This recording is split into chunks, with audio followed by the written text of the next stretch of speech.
दोस्तों, वेस्ट ने भारत की मैन्युस्क्रिप्ट से क्या क्या नहीं चुराया। हल्दी नीम के फायदे को सुश्रुत और बृहद संहिताओं से चुराकर पेटेंट करा लिया। बासमती चावल जिसका इतिहास इंडस वैली सिविलाइजेशन से जुड़ा है, उस हाइब्रिड मेथड को यूएस ने पेटेंट करा लिया। इसी तरह अनार की एंटी कैंसर या एंटी ट्यूमर प्रॉपर्टीज जो चरक संहिता में मेंशन्ड है, उसको भी गोरों ने पेटेंट करा लिया। लेकिन अब ये इंटेलेक्चुअल पायरेसी रुकने वाली है। हम हमारे हिस्टोरिकल टेक्स्ट और जनरेशनल विजडम को वेस्टर्न अकेडमिया को हाईजैक नहीं करने देंगे, क्योंकि अब भारतीय सरकार ने ज्ञान भारतम मिशन के तहत देश की सभी मैन्युस्क्रिप्ट्स को डिजिटाइज करने का प्लान बनाया है।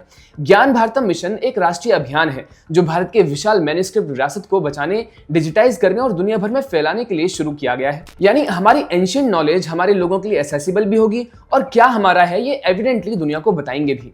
देखिए, चोरी उसी चीज की हो सकती है जिस पर आपकी नजर ना हो, लेकिन हमारे मैन्युस्क्रिप्ट्स अब हमारी नजर में भी हैं और हमारे प्रयोग और उपयोग के लिए अवेलेबल हो रहे हैं। इसी दिशा में अभी 3 दिन की ज्ञान भारतम कॉन्फ्रेंस चल रही है। ये मिशन यूनियन बजट में फाइनेंस मिनिस्टर निर्मला सीतारमण ने अनाउंस किया था और पीएम मोदी ने अपनी इंडिपेंडेंस डे स्पीच में इसका जिक्र किया था।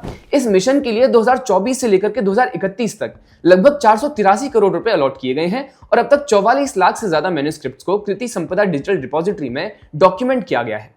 ये टीकेडीएल जैसे पुराने प्रयासों पर आधारित है, लेकिन इसमें एआई जैसी एडवांस टूल्स को उपयोग करके पुरानी स्क्रिप्ट्स को पढ़ना, कंजर्व करना और इंटरनेशनल कोलैबोरेशंस बनाना शामिल है।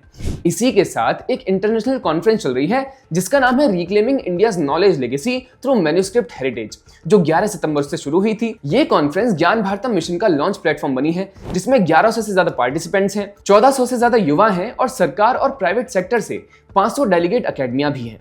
यहाँ 8 ग्रुप्स बनाए गए हैं जो manuscript conservation, digitization technologies, metadata standards, legal frameworks और कल्चरल डिप्लोमेसी जैसे मुद्दों पर चर्चा कर रहे हैं। भारत में करीब 1 करोड़ मैन्युस्क्रिप्ट्स हैं, जो दुनिया की सबसे बड़ी संख्या है, और 10 लाख से ज्यादा को प्राइवेट ऑर्गेनाइजेशंस के साथ मिलकर डिजिटाइज किया जा चुका है। अब हम थाईलैंड, वियतनाम और मंगोलिया जैसे देशों के साथ टाई अप कर रहे हैं, क्योंकि उनके पास भी हमारे सांस्कृतिक संबंधों से जुड़े मैन्युस्क्रिप्ट्स हैं। देखिए, पीएम मोदी ने 12 सितंबर 2025 को कॉन्फ्रेंस को संबोधित किया और ज्ञान भारतम पोर्टल लॉन्च किया, जो एक डिजिटल रिपोजिटरी है जो इस ज्ञान को प्रिजर्व और शेयर करेगा। उन्होंने इस कॉन्फ्रेंस में इंटेलेक्चुअल पायरेसी पर सीधे बात की और वो बोले, भारत के ट्रेडिशनल नॉलेज सिस्टम से जुड़ी अनेक जानकारियां जो अहम और जो हम सदियों से इस्तेमाल करते रहे हैं, उन्हें दूसरों द्वारा कॉपी करके पेटेंट करा लिया जाता है। इस पायरेसी को रोकना भी आवश्यक है।